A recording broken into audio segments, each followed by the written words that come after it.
Current evidence suggests that the virus may remain alive from hours to days, including up to 3 hours in the air, 24 hours on cardboard, 2 to 3 days on plastic, and 4 days on wood.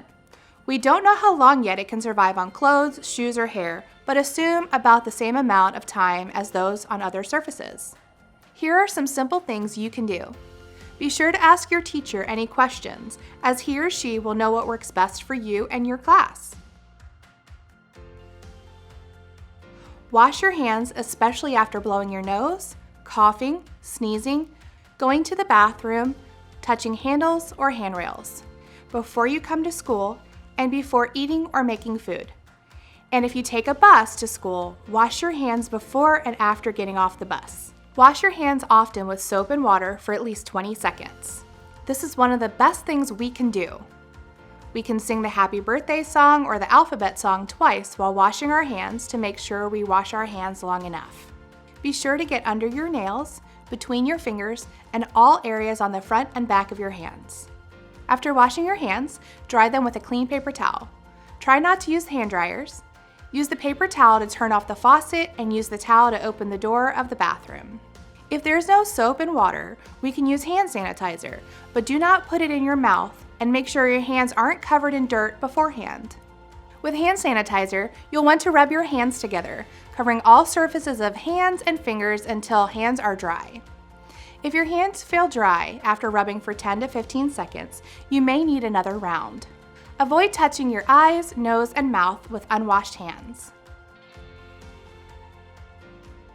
As always, be sure to stay home when you are sick, especially if you have a fever, and let your teacher or family know if you do not feel well in your stomach, head, or if it hurts or is hard to breathe. Be sure to cover your cough or sneeze with a tissue, then throw the tissue in the trash, and try to avoid touching things along the way. Cloth face masks are used to protect others in case you are unknowingly infected. Many people who have coronavirus do not know they have symptoms.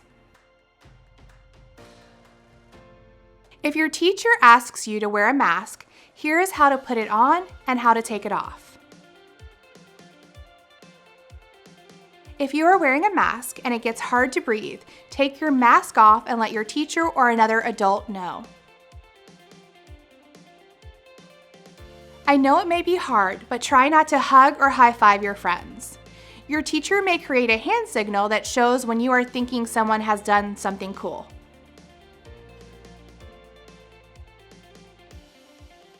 Sharing is usually caring, but these days, do not share cups, forks, spoons, food, or drinks with others.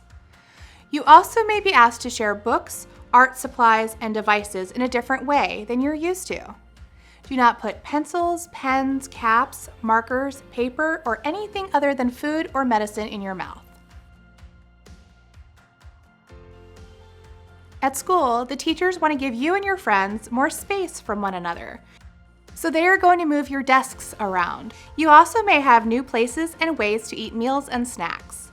You may even have new ways to learn in the classroom. Because we are trying to keep space between us and our friends at school, you may see colorful tape on the floor to remind you where to stand or sit. Remember to stay 2 arms spread out from other students when you can. I know these changes can seem strange or different, and it's totally normal to feel sad, worried, confused, scared, or even angry. But know that you are not alone, so be sure to talk to someone you trust, like your parent, guardian, or teacher if you have any questions or worries. Working together, we can keep everyone as safe and healthy as possible, so please help your teacher out by doing what you can. Thank you, and I hope you have a great day.